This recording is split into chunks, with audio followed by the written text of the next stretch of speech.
So it's my pleasure to introduce Rand Jerris. As the USGA's Senior Managing Director of Public Services, Rand oversees a variety of functions, including facilities management, the Green Section, philanthropy and grants, strategic and operational planning, and the USGA Museum. Rand's career at the USGA started while he was an intern during his undergraduate and graduate studies, and eventually assumed the position of librarian and historian in 1999. He then served as the director of the USGA Museum for 9 years. He remains active in researching and promoting the history of the game, focusing on golf course architecture, golf art, and the history of golf in the Alps. We should have talked more about that last night at dinner, Rand, but he's been to Austria recently, and that's why I found that interesting. Rand has authored 3 books: Golf's Golden Age, Robert T. Jones Jr., and the Legendary Players of the 10s, 20s, and 30s, The Historical Dictionary of Golf, co-authored with Bill Mallon, The Game of Golf in the Printed Word, 1566 to 2005, co-authored with Richard Donovan. And for that work, Rand was awarded the Murdoch Medal by the British Golf Collectors Society in recognition of outstanding contributions to the game's history. Rand has a doctorate in art and archaeology from Princeton University and a bachelor's and master's degree from Williams College. He resides in New Jersey with his wife, Kate, and their 3 children. It's my pleasure to welcome Rand Jerris to the stage. Thank you.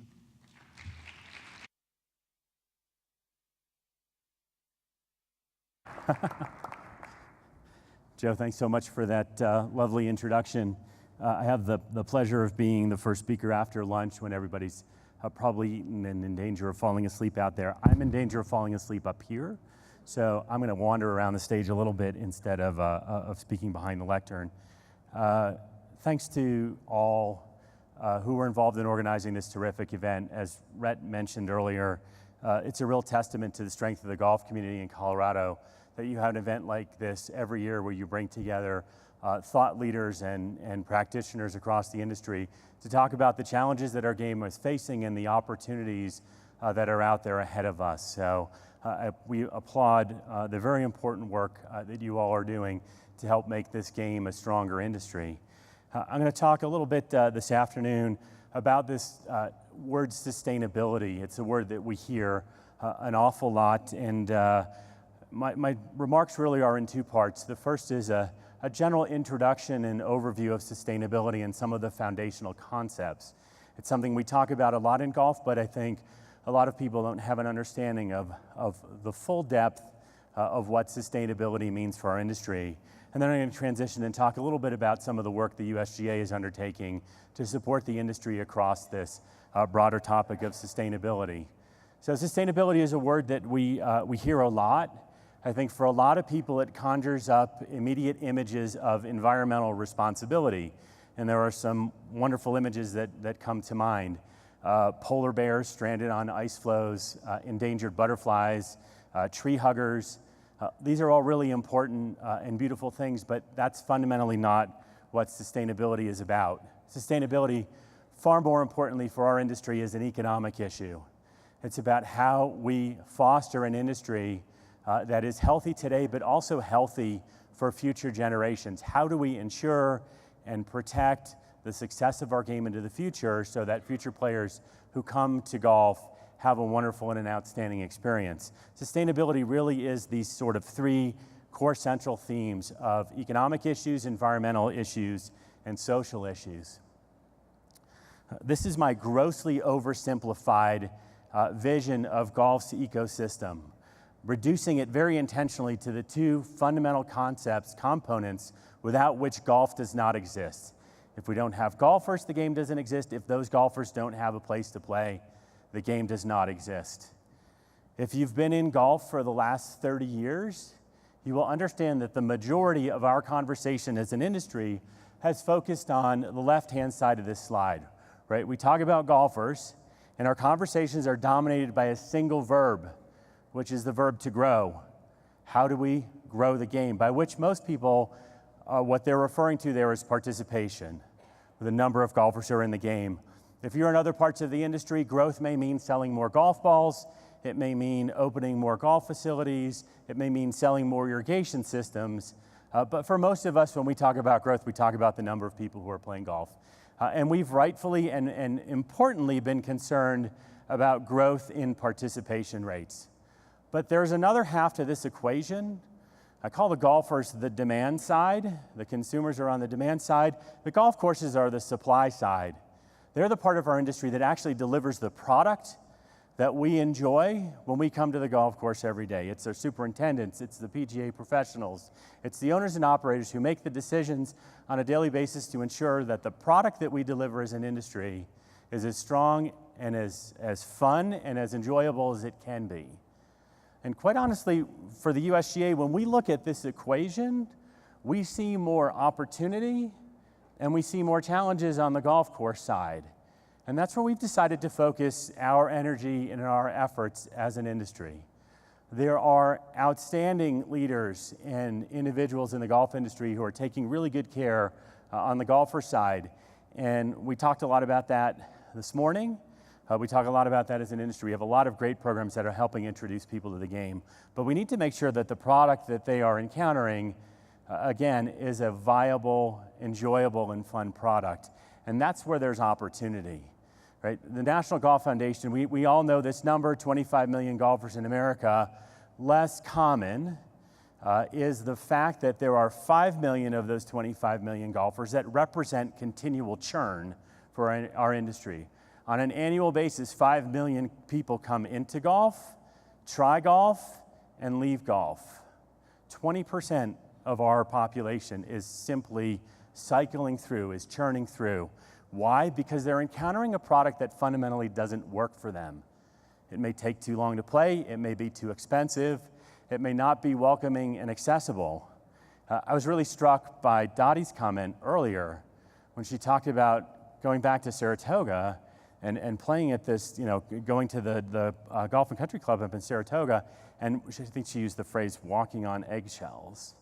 And I think, how unbelievable is that one of our most accomplished female players in the history of the game, who has played hundreds, thousands of golf courses around the world, goes back to her hometown and has to feel like she's walking on eggshells, lest she offend or break a rule that would make her feel unwelcome at that facility. And that's the culture that dominates the game. And I think, for so many of us who have been in golf for so long, we immediately understand and empathize with that sentiment that she expressed. There is an opportunity to improve that experience just simply on the accessibility side.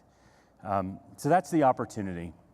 The threat on the facility side, I put it this way, quite honestly, we may succeed as an industry if all of our efforts to grow participation are wildly successful and we grow from 25 to 40 million golfers. That's a great success for our industry, but if they have no place to play, does it really matter that there might be 40 million golfers or people who want to play the game? If there's not a golf course that's available to them, affordable to them, that offers a quality experience, and most importantly, over the long period of time is sustainable, does it matter if we've grown the golfer piece of this equation? And we think there are significant threats to the long-term viability, the very economic and environmental viability of our golf facilities that our industry needs to pay attention to. So here's this participation graph that's very familiar to all of us, participation peaking at about 30 million. We've declined about 5 million to the 25 million. This is an important slide. Quite honestly, this statistic is far more important probably than the participation number, and this is rounds played. So for 80% of our golf courses that are public or daily fee facilities, rounds played directly relates to revenue. Right? If golfers aren't playing those rounds, the revenues aren't coming in. 7 of the last 10 years, I guess we had finished 2015 on a positive note, but prior to 15, 7 of the previous 10 years, rounds played were down year over year, which means there was shrinking revenue within golf's ecosystem. Economics 101. Apologize for the simplicity of this, but it's a very basic point. If revenue is down and expenses are up, then our profit margins are down as an industry. When profit margins are down, cash flow is down, And what does it mean? It means that one of the first things we cut is CapEx spending. We stop investing in the future of our facilities. And this is one of the primary challenges that our golf industry is facing right now. Quite honestly, we are not investing in the future of our golf facilities. We're deferring those replacement of the irrigation systems. We're deferring much needed work to rebuild and restore green complexes. We're deferring the purchase of significant equipment that might ultimately be more cost effective or energy saving for us, but we simply don't have the cash flow in many of our facilities to support the CapEx spending that we need to be investing in the future of the game.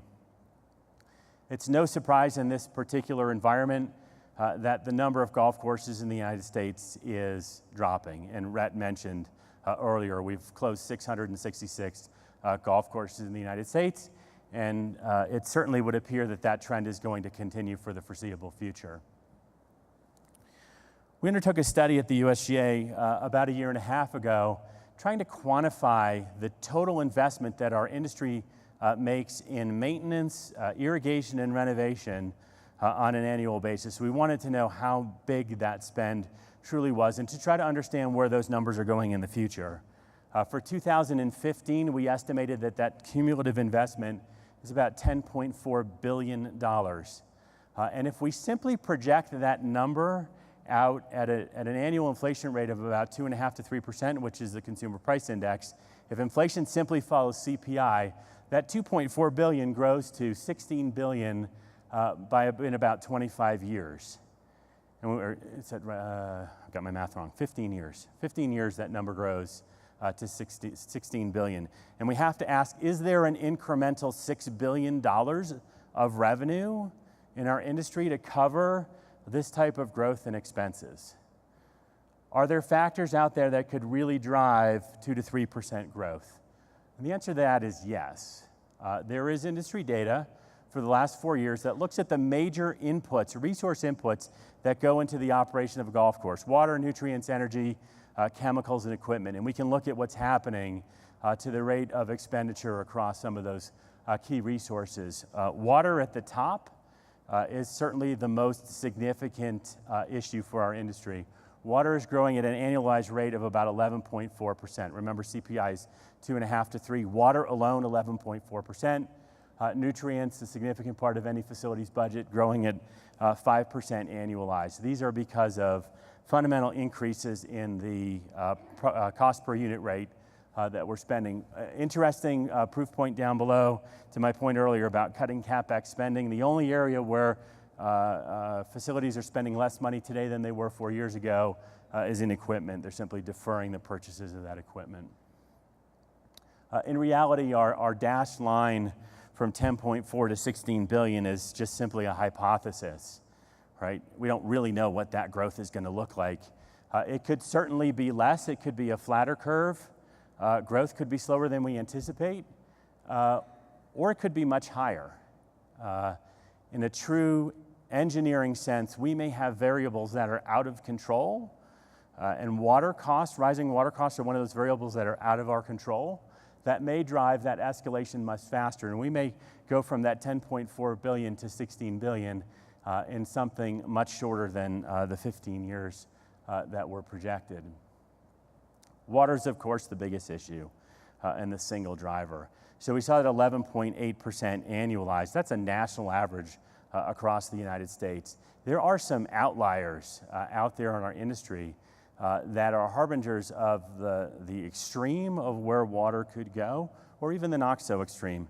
So the average facility maintenance budget is about $725,000. In 2015, there are golf facilities in California that are spending $2 million this year just on water. $2 million on water alone. Think about your facility budgets and if you could absorb a $2 million water bill. Water rates have more than doubled in the last 5 years in Texas, in Oklahoma, in Arizona.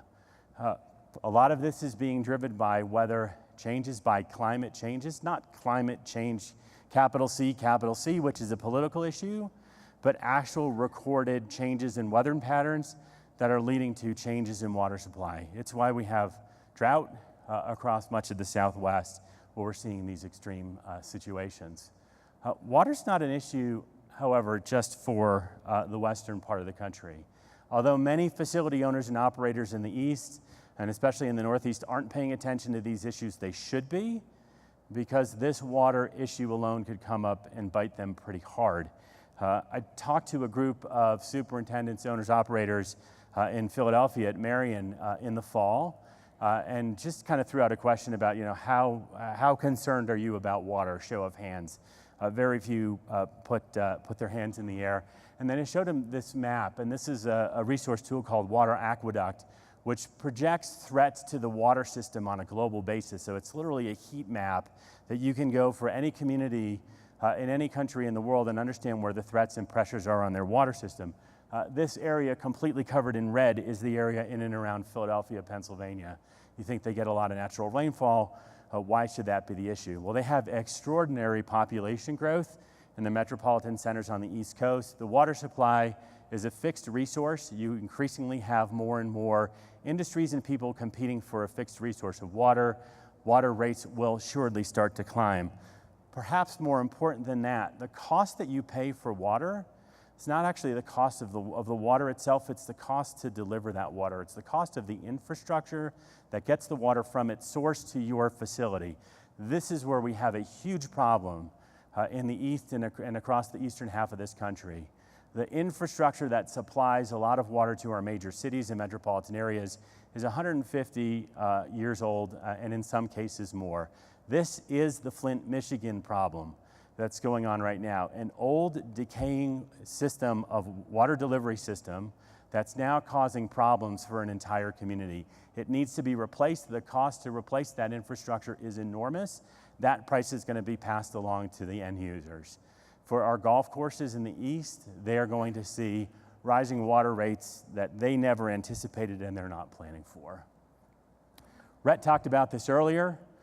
There are also legislative challenges. I won't go through these because Rhett went through these. Our categorization in the minds of many people as a sin industry means that golf's going to continue to face increasing pressures from the communities in which it operates.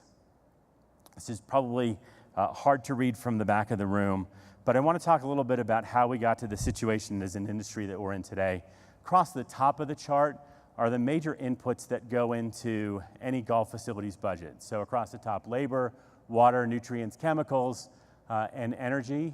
And down the right-hand side are changes in maintenance practices and architectural practices in golf courses over the last 30 years. The relentless pursuit of increasing green speeds. Lower fairway mowing heights. Fairways are mown today at the heights that greens were mown 20 years ago. The relentless pursuit of longer, more uniform rough. The emphasis on color and aesthetics. The golf course must be green. Overseeding, increased length. Every one of these changes in maintenance practices and architectural design issues has a significant impact on the inputs that are going into maintaining our golf courses. And here's a really interesting thing about that list on the left. That list on the left has nothing to do with the rules of golf. It has nothing to do with how the game is played. It is purely customer preference. These are what our consumers who are coming to our facilities on a daily basis are asking and demanding of our professionals who are running our golf courses. They're asking for a product that is excessive in its consumption of resources and thus excessive in costs. They say a picture's worth 1,000 words. I have two pictures. This is Pebble Beach, 1977. And I just call your attention. If you look quickly at the image, you'll see ribbons of fairway, which are green, little islands of green tees, and a lot of the property that's actually brown, unirrigated, unmaintained. This is Pebble Beach in 2014. Right? 2014 is one of the worst droughts in California history. Okay? Pebble Beach in 77, Pebble Beach in 2014. It is wall-to-wall green. Irrigated, pesticides, fertilizer, labor, energy, every one of those major resources that goes into maintaining this facility. This is what's driving the cost, is the relentless pursuit of perfection in the maintenance of our golf courses. We know there's mitigation strategies. We know there's ways to attack and solve these issues that will allow our facilities to consume smaller amounts of resource. Reducing maintained and irrigated acreage. That's been one of the USGA's primary messages very loudly over the last 5 years. We were pleased to be able to showcase it at Pinehurst in 2014 with the renovation that Corey and Crenshaw did. This is the single most important tool in the toolbox if you want to reduce water, energy, labor, fertilizer, pesticides. Find those areas of the golf course that you're maintaining that simply don't need to be maintained for your players and take them out of play. Leveraging evapotranspiration data. The single most effective tool for measuring, for managing your irrigation practices is to know your local ET data and to put back into the ground only the water that you need to replace the water that's being lost through evaporation and transpiration processes. Unfortunately, access to ET data is not available to many facilities. ET monitoring stations are very expensive, but those that have it understand the power of this technology to help them manage irrigation. Utilizing in-ground moisture sensors. If you don't have that ET data, those in-ground sensors are fairly inexpensive and allow you to truly understand what's going on in the soil and apply only the irrigation water that's necessary to keep your grass healthy and growing. Embracing new turf grass cultivars. Reducing maintenance on bunkers, which are hazards overall. These are our green section's sort of top 5 mitigation strategies for helping facilities reduce their consumption of important resources. We talked to facilities about what they're doing. We did a survey last year of facility operators and of golfers. We wanted to understand what was actually happening out there in the field. We know how important these water issues are, water management plans, drought management plans, but what's actually happening in the field. And it turns out that less than 20% of the golf facilities in this country actually have a formal best management practice plan in place for their facility, and fewer than 17% of those actually have a written water management plan. These are 2 of the most important tools that every facility can have in their toolbox. Golf course superintendents are telling us what they're looking for. They actually want a better understanding of labor issues. More than 68% responded that they want to understand how they can better control labor costs for their facilities. They want a better understanding of water management and also of energy utilization on the golf course. So we know what they're seeking, and as an industry, we have to find the information, the tools, the technologies that can deliver the knowledge and the information that they're looking for. Golfers, not surprisingly, tell us that conditioning the golf course is the very most important thing, right? Cost and pace of play. What was interesting in our 2015 survey, we had done this survey for 4 years prior, and for the 4 years prior, pace of play actually was higher than cost. It seemed that time was more of an issue for many consumers than the cost to play, but we saw that flip this year, which is an interesting point. I don't know whether we're starting to better manage that experience that golfers are having on the golf course, or if those economic pressures around disposable income are starting to become more significant. But there is a change that's happening there that we need to understand and follow and dig into. So the work the USGA is undertaking in this space, we see a real need and opportunity to change the direction and the work of the organization in order to drive greater value to our game. There are many sports and many industries in this country that like to talk about sustainability, but for a lot of those industries, sustainability is simply a marketing opportunity, right? We call it greenwashing. They want to paint a lovely story about something that they're doing to be more environmentally, economically responsible, but they're not fundamentally changing the practices of their industry, the things that they're doing on a daily basis in order to control those resource inputs. We should all, I think, feel very proud of the industry that we work in, because golf is not about greenwashing. The work that the GCSAA is doing, that Rhett's leading, the work that the USGA is doing, this isn't a marketing story. This is a true story of developing tools, technology, data, and information that our industry practitioners can use to make responsible decisions on a daily basis and reduce the resource consumption footprint of our game. As we thought as an organization about how we continue to drive change for our industry, we broke that change process down into 4 core processes. And we're restructuring our work around these 4 processes of theoretical and applied research, product development, education, and measurement. And I'm going to walk through each of these 4 and talk a little bit about what we've done in the past and what we're doing moving forward. A little problem with the font, I apologize for on the slide. Research. So research is at the core of the work that the USGA is undertaking, that the GCSAA is supporting. We need as an industry to have decision-making that is based on facts. For too many years, the golf industry has made decisions based on one person's opinion, based on one person's experience, speculation, in some cases legend. And the only way we're going to improve as an industry is if we make responsible business decisions that are fundamentally grounded in data and science and in fact. Fact-based decision-making is key to driving change for our industry. The USGA has been proud to support a pretty robust research program through the years. Beginning back in 1983, we've distributed more than $40 million in grant money through land-grant universities to develop new turfgrass cultivars that use less water, are more disease-resistant. Hopefully a lot of you are familiar with the turf grasses that have resulted from some of that important work. The Environmental Profile series, and Rhett referenced this earlier. This is a really important set of research that our industry undertook back in 05, 06, 07 to truly document what was happening out there in the field. The USGA has been really proud to be working with the GCSAA to provide through the EIFG the funding that's needed to renew these studies. And we're now starting to have that important information and data come back. The GPS study work, to study pace of play when we started to get serious about the question of how do we improve flow on a golf course. We wanted to understand where delays were happening on a golf course and why. And rather than one person's opinion or speculation, we thought if we have an abundance of big data is driving so many changes in our society today, but if we had big data on pace of play, we could understand where delays were happening and why in a way that we never have before. So we take a little GPS unit, it's about the size of a thumb drive, put it in the pocket of a golfer, send them out on the golf course. It records every 5 seconds in time and in space where they are on the golf course.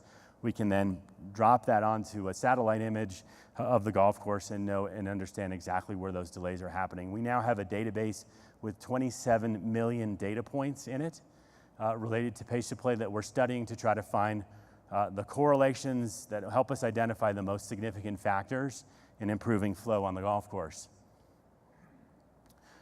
We realize that as we look at the opportunities and the challenges that golf is facing, however, that our research efforts to date haven't been significant enough if we're going to really address all the problems that golf is facing. So we're looking for some new ways and some new opportunities to advance and in fact accelerate the work that we're doing on the research front. One of the most important events of the last 12 months for us was the announcement in November of our new partnership with the University of Minnesota. This is a 5-year research partnership that's going to allow us to have full access to the university. They're one of 4 comprehensive research universities in the country. And the partnership enables us to have access to every single discipline within the university. The engineering, not just turf grass. Brian Horgan, a lot of you may know who works in their turf grass program.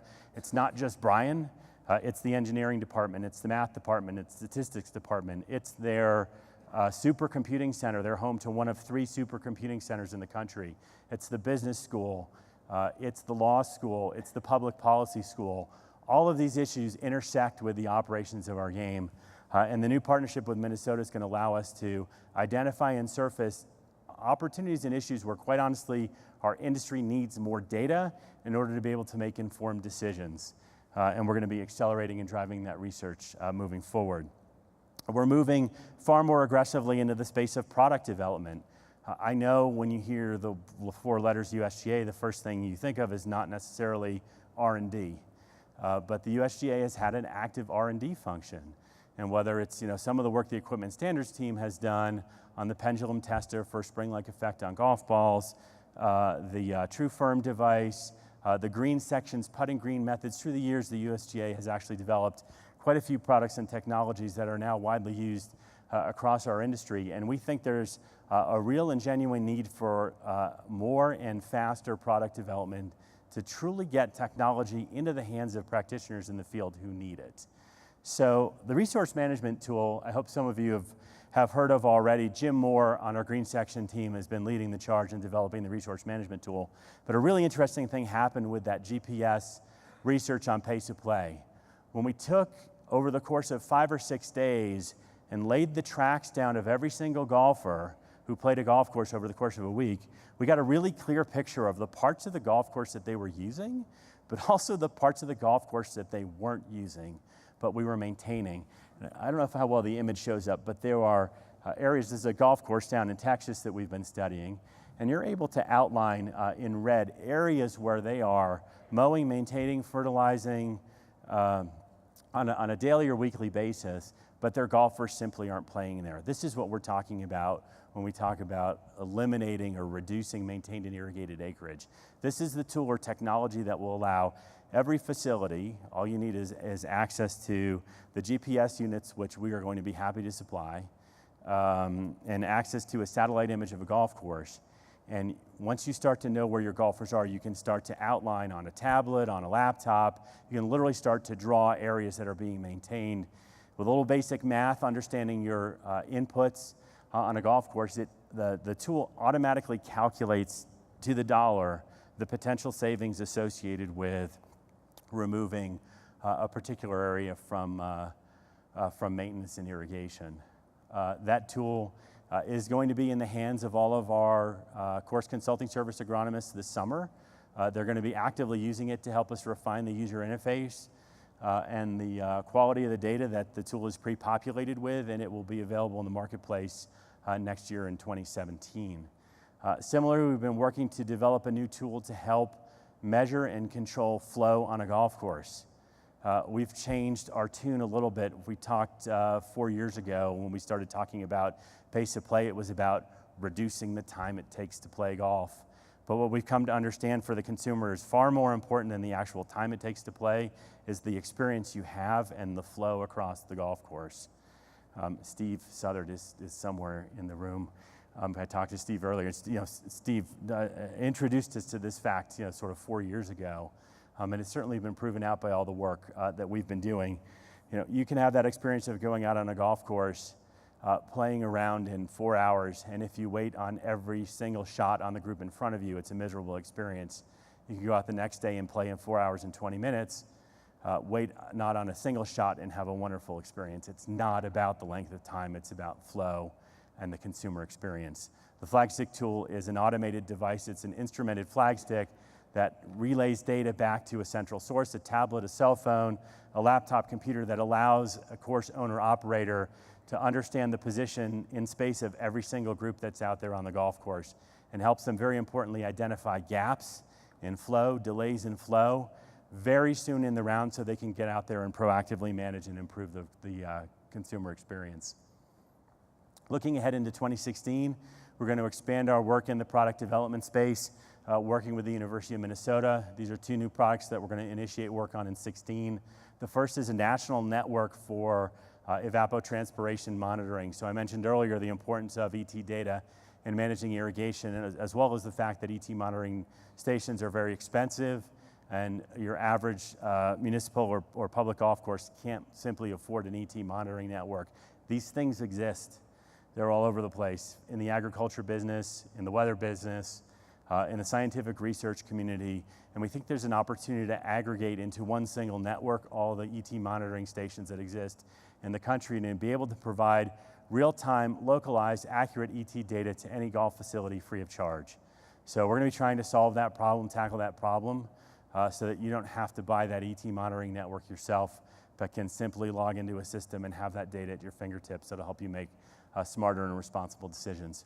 We're also working on a pace of play calculator to help facility operators and even architects before they design a golf course project, anticipate what pace of play will look like for their facility. On the education front, we've actually had a very robust program through the years through the course consulting service. CCS visits about 2,000 golf courses every year. Through the years, they visited golf courses in more than 50 countries. It's truly an international program. But this sort of one-to-one contact with the superintendent, we believe, is one of the most important educational tools that we offer to the golf community to help you improve your management of resources. The green section record is also an incredibly important and significant tool. Every month, green section record data content is accessed by more than 2 million users in more than 150 countries worldwide. So we understand the importance and significance of that set of information, the research and the articles that come out through the record, and we want to continue to accelerate that. We were looking for some new and different ways to deliver educational value direct to facilities. We have 2 new programs that we're launching in 2016. The first we announced in last December is a new partnership with the golf course architects, with the ASGCA, but also non-ASGCA members. It's a site improvement grants program which offers free consultation services, both an agronomic evaluation and an architectural evaluation to a facility, to an at-risk, publicly accessible facility who's looking to embrace some innovative concepts for creating a more compelling and engaging golfer experience. Our first site improvement grant recipient is a really interesting golf course called Canal Shores, just north of Chicago. It is an 18-hole golf course built along the banks of an industrial canal back in the 1920s. 9 holes up one side, 9 holes down the other side of the canal. It's the most fascinating golf course I think I've ever seen because it is so completely integrated with its community. Most golf courses have a boundary. There's a barrier. You're on the golf course, you're not. Canal Shores is seamlessly integrated with the neighborhoods in which it sits. The kids play Frisbee, people walk their dogs, people are riding bikes. The woman who lives on the 5th tee has a beautiful perennial garden that actually spills out of her backyard and surrounds the 5th tee because she feels ownership of it. It's truly a sustainable golf course in every sense of the word, except they're having economic challenges. And the site improvement grant is allowing them to reimagine the way that land is used, and they're converting from 18 holes to 12 holes. They're converting 2 of the holes into a massive putting course. They're converting 4 of the holes into a junior golf course. These are the bunny slopes and the beginner slopes that Dottie was talking about, that ski areas have embraced, that golf needs to embrace. And we really want to encourage that type of rethinking of the way that we use landscape to create a more compelling experience for golfers. And that new partnership is helping us do that. We've had a Pace of Play symposium for a couple of years. This year we changed focus of the symposium. We called it the Innovation Symposium. It was in Pasadena about 2 weeks ago. We had 150 superintendents, owners, operators come and talk about ways that golf courses are reimagining their space and their experience, again, to create a better golf environment for their customers. The final piece of the work we're doing is around measurement. As an industry, it's really important for us to be grounded in data and to have reliable data that we can fundamentally use principally for benchmarking purposes, so that you understand how your operation is performing against others that are like you. These types of benchmarking programs exist in other industries. The most familiar to many of you may be the LEED program, which is now widely accepted and embraced across the building community. You literally can't build a building in this country today that's not minimally LEED certified. We think there's a potential opportunity here to create a LEED equivalent program for golf. Golf is a really interesting environment, combination of outdoor space and indoor space at most facilities. And we think there's potential to build a LEED equivalent program. So we're going to be starting to work on that in 2016. We've also been working really closely with Golf 2020 to help identify metrics that our entire industry can embrace. Sustainability metrics, again, not simply participation, but environmental and economic sustainability metrics that as an industry we can use to evaluate and measure change. The work isn't just theoretical. It's not just talking about changes that could happen. There's demonstrated results that show us the power of investing in these areas of research, product development, education, and measurement. And I think the most significant data actually came with the release of the water profile survey that GCSAA released a couple months ago. From 2005 to 2013, our industry reduced its consumption of water by about 22%. It's about 2.5% annualized over that time period. But that 22% reduction is equivalent to 143 billion gallons of water. It's a really impressive and really significant number, right? Our efforts as an industry to promote sustainability, to promote best management practices, to promote the best behaviors have resulted in industry saving 143 billion gallons of water. In today's dollars, that's $150 million. We're saving as an industry $150 million a year simply on water. When the USGA looks at that, we think about the investment we make in the green section on an annual basis is about $5 million. For $5 million investment, we're helping our industry realize $150 million in savings on an annual basis. I don't think there's a single program the USGA does that offers that type of return on investment to the game, and we're absolutely committed to increasing our work in this area. Trying to quantify a little bit what this potential return on investment could be if we accelerate and advance these numbers, right? A lot of that water reduction simply came from reduced acreage at 3,200 facilities. What if we double the number of golf facilities in this country that reduced, maintained, and irrigated acreage? 3,200 to 6,400, 150 million goes to $300 million in annual savings. What if we could help golf courses reduce their consumption of resources by just 1% annually? Water, 2.5% annualized. The nutrient data that I know Rhett's sitting on is even better than that 2.5%. But just 1% by the year 2020 would be $510 million in annual savings for our industry. The USGA set a stretch goal. We want to help the industry save 10% in resources by the year 2025. That would be more than $1 billion in annual savings for our industry. We think that's some of the most important work that we can do. Some of the most important work we're doing right now, that's where our invested resources are going, is to really increase and accelerate this work that we're doing. When people talk about sort of sustainability for the industry, I think this may be the best representation I can think of what the work in sustainability can mean for our industry. This is going back to our graph of total expenditure on maintenance and irrigation and renovation.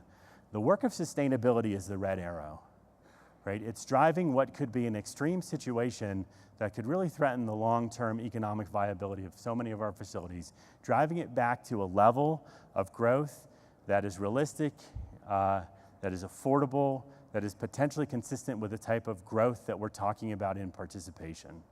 If you look over the history of the game, if you look at Golf 2020, over the last 10 or 15 years, they had a goal, which was to grow participation 1% per year. 1% a year in participation. So your revenue is growing at about 1% a year, but your expenses are growing 2.5% to 3% a year. That's the fundamental definition of an unsustainable ecosystem. And that's the kind of change we need to bring about for our industry. So as an organization, we're really committed. We're excited about working with all of our partners across the industry in helping realize these goals for our industry. Ultimately, while it is about the economic and environmental viability of our golf facilities, what it all boils down to is the experience that golfers have on the golf course. And we believe that helping facilities save money on resources and all these expensive inputs that it costs to maintain a golf course, if we can help them reallocate that money into player development programs, into improving the customer experience, that ultimately the industry is going to succeed. So I thank you so much for your time. We thank you for your support of our efforts in so many ways, and we really look forward to continuing to work with all of you in the future. Thank you.